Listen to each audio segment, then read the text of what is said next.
On October 15, 2022, a man posted a public statement on Twitter. He explained in careful detail exactly how he had just taken $110 million from a financial platform. He called his actions a highly profitable trading strategy. In his view, he hadn't committed a crime. He had simply used the protocol exactly as it was designed. He was not hiding or fleeing. He was academically explaining how the system's own architecture allowed for this extraction. His name is Abraham Eisenberg, and he was betting that the rules of the platform were the only rules that mattered. This public act forced a question that the industry had avoided. It highlighted a specific friction between the internal logic of a blockchain and the legal systems of the physical world. Mango Markets was a decentralized finance platform built on the Solana blockchain. It operated on the promise that human intermediaries, banks, brokers, and loan officers could be replaced by self-executing code. These are smart contracts, programs that automatically process transactions based on pre-written rules. In this world, the code is the only authority. The platform relied on a price oracle, a data feed that told the smart contracts what tokens were worth. This oracle had no circuit breakers. It simply reported the price it saw on external exchanges, with no mechanism to question if that price was real or manipulated. On October 11th, Eisenberg deposited $5 million and used 2 accounts to trade against himself, creating a false appearance of massive demand.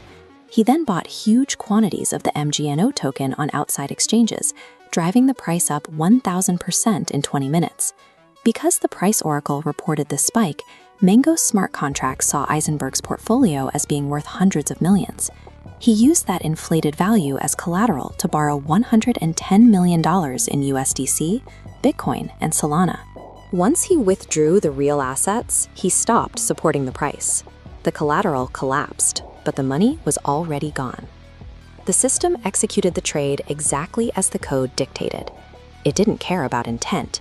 It only cared that the math checked out. If you found a loophole this large, would you take it? Tell us in the comments, and subscribe as we follow the legal fallout. Minutes after the extraction, Eisenberg turned the platform's own governance structure into a negotiation table.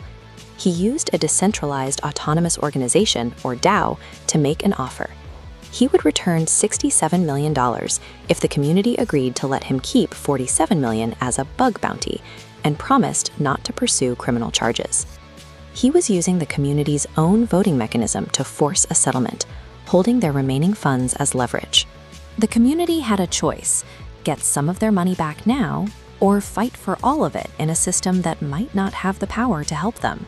They voted yes. By the end of the day, a settlement for $47 million was recorded on the blockchain. This was the code is law philosophy in its most literal form. Without a central authority to intervene, the protocol simply processed the extortion as a valid community decision. But the physical world still had reach. In December 2022, federal agents arrested Eisenberg in Puerto Rico. The Southern District of New York charged him with commodities fraud and wire fraud. For the first time, the government was attempting to apply traditional market manipulation laws to a trade executed entirely through smart contracts. In April 2024, a jury found him guilty on all counts. Prosecutors fiercely argued that a crime is still a crime, even if you use code to commit it. The verdict suggested that the legal system could, in fact, keep pace with the blockchain. The jury looked at the outcome and saw fraud, but the defense focused on a different reality. The platform had no rules against what he did. Is it fraud if you follow the system's own instructions? Think about that as we look at the final ruling. In a stunning ruling issued in May 2025, U.S. District Judge Arun Subramanian vacated every single one of those convictions. The decision rested on specific technical failures. First, the court found that the government had not established that the conduct actually occurred in New York. The trades happened on decentralized exchanges that don't exist in a single physical location. More importantly, the wire fraud charge failed because there was no evidence of a false statement. Mango Markets had no terms of service. It had no rules against manipulation or borrowing limits. The judge concluded that Eisenberg had not lied to the platform. He had interacted with it as it was built.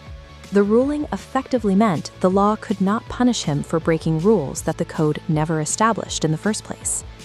This case didn't disprove the fundamental logic of decentralized finance.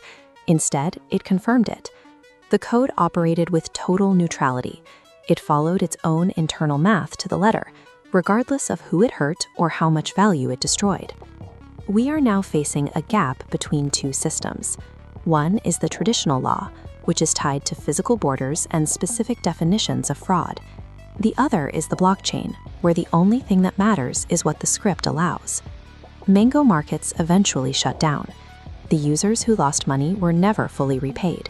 And under the law, the $100 million extraction was not a crime. Code is law, and the code had no law. Neither system is built to protect you. Subscribe to the Prometheus Playbook to learn the secrets of the global elite.